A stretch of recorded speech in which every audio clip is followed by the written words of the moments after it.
Là, on va borner tous ensemble par groupe de 5. On va passer de la pointe, je sais plus, de la pointe de la chèvre jusqu'à la pointe du rat. C'est ça, donc on part sur 109 km à découper en tronçons comme bon nous semble. On doit être minimum 3 sur le parcours.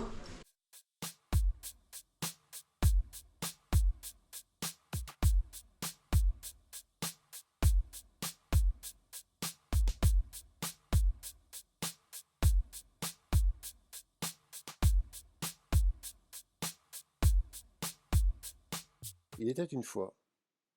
Il était une fois un pays de vaste étendue où rien ne tenait plus en place.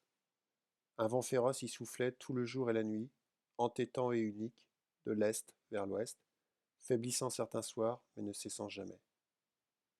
Les collines y étaient poussées dans le dos, les rochers dérivaient lentement, même le soleil avait du mal à s'arrimer au ciel. Une terre où le linge séchait vite, croyez-moi, avec des villages pourtant, dans tous les creux épargnés, et des hélices qui tournaient à l'arrière des maisons. Sur cette terre vivaient 3 tribus.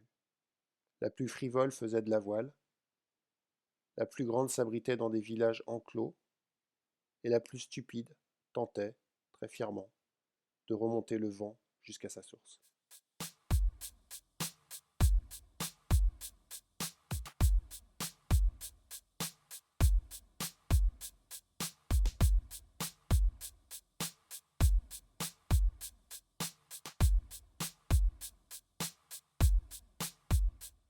Personne d'un peu sensé dans ce pays ne donnait la moindre chance à cette poignée de loqueteux qui s'auto-baptisaient Horde, labouraient le sable et qui prétendaient qu'au bout de leur quête, quelque chose comme le bonheur serait donné à tous.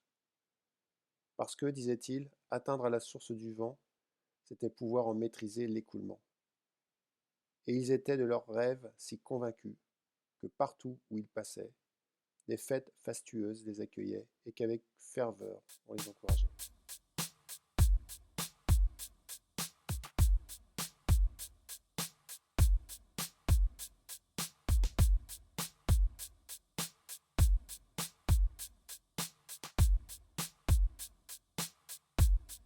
Mais d'où vient le vent, vous demandai-je. La réponse la voici, aussi nue qu'une fillette.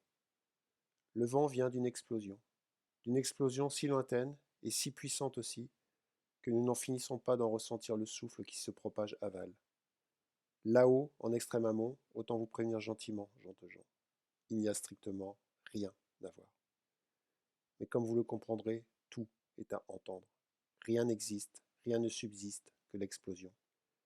Il n'y a plus de terre où poser un orteil, de ciel ou de soleil, plus d'arbres à pattes, d'herbes couchées, ou de roc, plus rien qui soit debout, encore compact, encore entier. Seulement l'explosion massive et ultime, l'explosion pure du monde.